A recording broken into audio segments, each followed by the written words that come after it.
Yeah. There is no doubt. You and I are garbage. Yeah. Yes. You're But like Markelle Fultz. I'm still young. You've had your whole career. You suck. yeah. You're just lucky to be here. But I think the 76ers is a good fit. Obvious super team.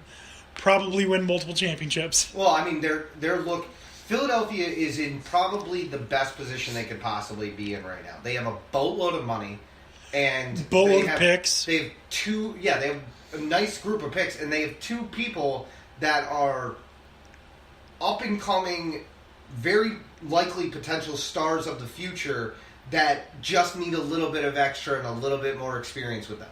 And honestly, and it's a great selling feature if you're trying to get people to come there. Right, and honestly, I saw some big trades that the 76ers could realistically pull off. And, like, some of the names that they were talking about are insane. And it makes sense. Like, they had, like, 8 different players. LeBron, obviously, is obvious. Kawhi, obvious. But they had a trade for the Greek Freak. I'm like, that makes sense. Yeah. Like, that's a good trade. Yeah, you Kristaps Porzingis. Out of there. Yeah. As a Knicks fan, I was like, perhaps. Well, I mean, that one seems unlikely because I don't think there's any way that the Knicks organization tries to deal with Philly right now. Dario Saric and 2 first-round picks. That was the trade. Yes. Well, yeah. I mean, for the Knicks, yeah. They might as well do what they're doing and hold on to Porzingis and do what they're doing with the Rangers. Tear the whole thing down. You get a shooter and a guy who plays defense plus 2 first-round picks for a guy who's not even going to play this season. Okay. I mean, yeah, I guess that would make sense. Yeah. If they were looking in the wrong one. Yeah. Philly has the most options, I feel, this offseason. They do. And good for them. I mean, I hate the city of Philadelphia as a whole. The teams are terrible. But the 76ers are the most tolerable of the Philly teams. Yes. Yeah. I guess that's true. So I've always appreciated the Sixers since they had AI. And he carried that team. You know what? I'm going to be honest for a minute. I, for the longest time, hated Allen Iverson. It wasn't until he retired that I actually looked back and appreciated what we had with him. He's like the Chris Benoit of the NBA for me. Like, Chris Benoit obviously, messed up real bad. Unfortunately, his legacy is no longer going to be as probably the most talented technical wrestler in the history of the WWE. I mean, it's stripped everything off the record book, so right. But like watching the old matches with Chris Benoit, I was like, man, if I were just like 5 years older when I was watching this and didn't just watch wrestling because of the gimmicks and actually watched it for the technical wrestling ability, Benoit would probably have been my favorite wrestler. But I see the comparison that you're drawing. Yeah, look, AI was a polarizing person when he was in the NBA, but I mean, his talent level, looking back on it, is undeniable. I mean, the dude crossed up Jordan. Yeah, I mean, he was the king of the game. He just didn't practice. No, well, he didn't have time for that. He did. Well, I mean, 23. Nobody got time for that. He had 23 times that he could say practice, but yeah, but, he wasn't going to be doing it. Right. So those are the 4 that I think make the most sense. I think that's a fair list. Thought maybe Houston, but I don't know. I just trade them in state and in conference. That doesn't make any sense. Yeah, exactly. The other thought I had is like, who? I don't understand who actually wants to play with James Harden because he seems like a complete asshole that I just want to avoid. Wow, a lot of people feel that way about him. All right, I don't think he cares though. Right. So, you got any other teams that you think he would fit well with? No, I think that's fair. I mean, we mentioned Cleveland to possibly entice LeBron to stay. That could be a possibility. They'd have to give up Love, most likely, to make it happen. I don't understand why all of a sudden everyone's like, "Oh, Kevin Love's a great basketball player." Him for Kawhi. He is a really good basketball player. I mean, he's not. I mean, you're talking about a guy who statistically is going to get you about 16 points, 10 boards a game. I guess I'm not impressed with Kevin Love. Loved him at UCLA. Thought this guy's going to be like Yeah, top 10 all time. He's been marred with injuries. He doesn't come off as the most likable person. It's just, and again, and he's been in LeBron's shadow for a couple years. Yeah, I mean that's another thing you've got to take into consideration. Like anybody, like that's why we saw Kyrie leave. I mean, anybody that's playing with LeBron knows that you are going to be in the dark the entire time you're there because this is not your show. Clearly. I mean, the only time that wasn't true is when he had Wade and Bosh. Yeah. Well, yeah. It's because Wade matched LeBron's technical abilities and Bosh far exceeded LeBron's intensity. I mean, Tyronn Lue hasn't done anything for the last 4 years. No. 3 years. He's just been there. Yeah. He's not even invited in the huddles, as we've seen. Yeah, no. He's as useful as he was when AI crossed him up and stepped over him. He's just there. Right. Doesn't factor into anything, just there. Right. He holds a clipboard pretty well. Yeah, he keeps it nice and warm for LeBron. Sure, his desk is immaculate because he doesn't have anything else to do but clean it. Right. BB, do you have any other teams that you think might make sense for Kawhi? Nah, let's see where he ends up. I'm hoping it's the Knicks. Right. One can hope. All right, guys. Somebody to lead the team. Yeah.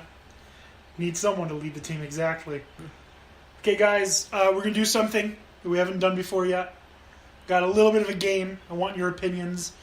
I'm going to give you 2 scenarios. I want you to tell me which one is most likely. Okay. And you can't deviate from those scenarios and say, well, if this happens, it's the exact scenario I give you. It's a knee-jerk reaction of the 2. Let's do it. Exactly. First option. LeBron wins the title with his current Cavaliers team or his current Lakers team.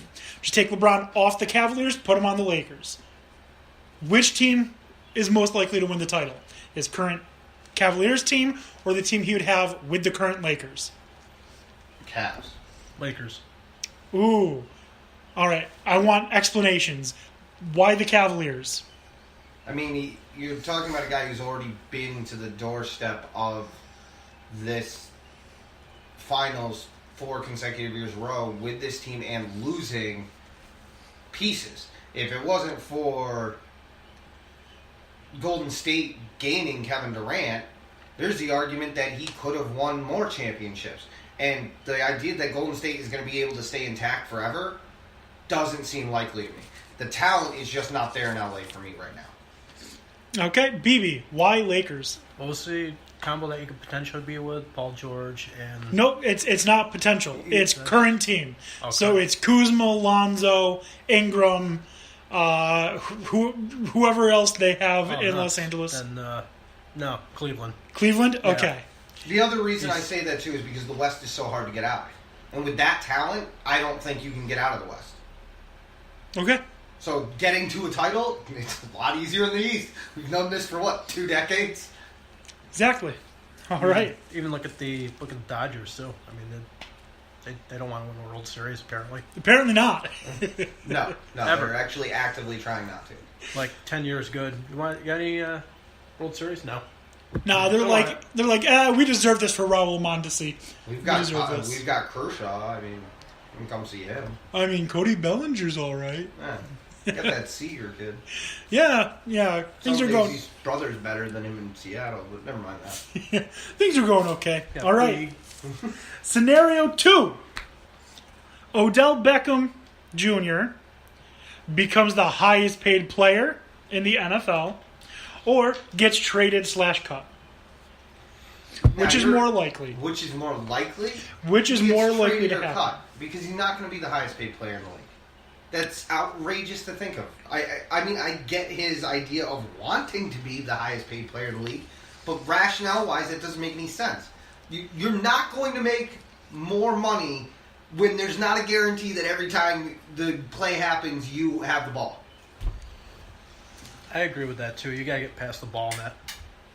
All right, perfect. So I mean, I don't want him to be traded or dropped, but I mean, the likelihood of the scenarios, he's never going to be the highest paid player in the league. That's just outrageous. I don't see why a wide receiver ever would be. Neither do I. I don't understand how any position can ever be paid higher than a quarterback. Well, I could think of a couple that could, simply because of how fragile a quarterback could be. There's a lot more risk with the quarterback than, say, a D tackle. Out of 32 quarterbacks, there's no way you're going to be higher than all of them. I mean, Aaron Donald might.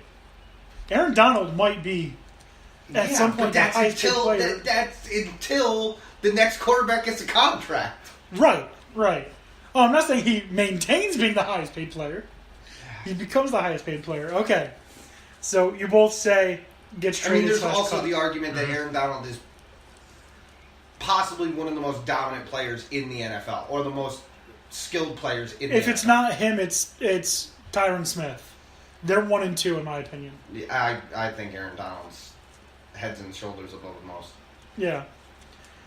All right, number 3, sticking with the Giants. Eli Manning retires.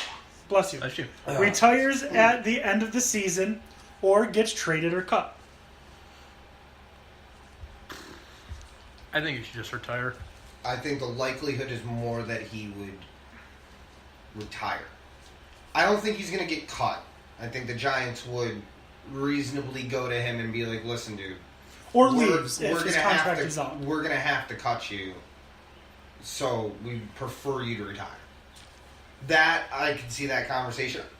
Trade value, I don't know that there would be much. What are you you're trading him for, 2 years, thinking that he can do what his brother did? I mean, I see him personally staying for the length of his contract, but I'd say the likelihood is he would retire depending on how this season goes.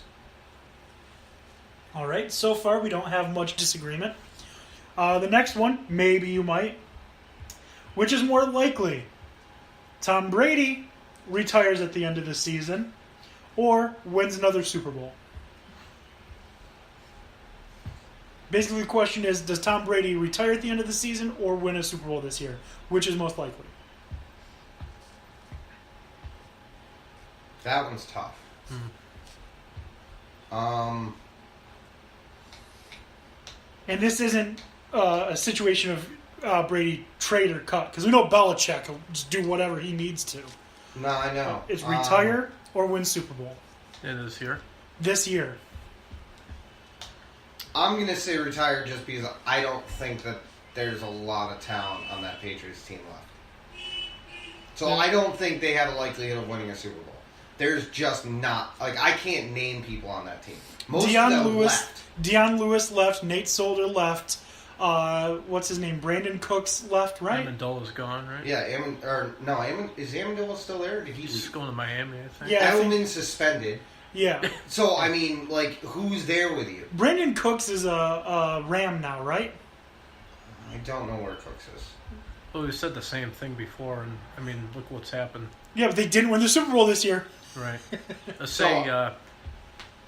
I'm going to say retire. Retire. Both say retire. Okay. Although I wouldn't put it past him for that asshole to win another championship. Right. Exactly. Or 3. I really wouldn't. It's hard for me to say that because every time I think he's going to be crap, he's like, oh, no big deal. I just found this miracle drug. Avocado ice cream. Yeah, pistachio ice cream, and now I'm the MVP again at 48. I can apply in AARP, but I'm a Super Bowl MVP. Yeah, but I'm gonna toss this ball around in the most violent game that humans have ever invented next to Highlight. All right. Let's face it, too. I mean, there's been plenty of years where they've gotten knocked off in the conference championships, so... They have. The Broncos took care of them. Ravens. A few years ago, the Ravens. I mean, the talent... it's not Brady, it's the talent around him that concerns me. Okay. No. All right. And the dysfunction with Belichick. I think he eventually gets fed up and he's like, you know what? F this, I'm done. We'll see. I mean, Jacksonville should have beat them. Beat them last year. Yeah, no, that's a good point, too.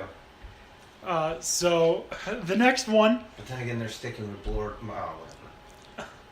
Yeah, but if they let Bortles run, they would have been much more successful. Whatever. Surprising.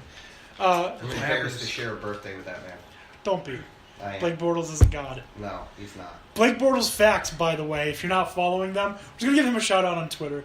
Follow Blake Bortles Facts, because it is awesome. Anyways, next one, Pat Mahomes has a winning season or has a losing season.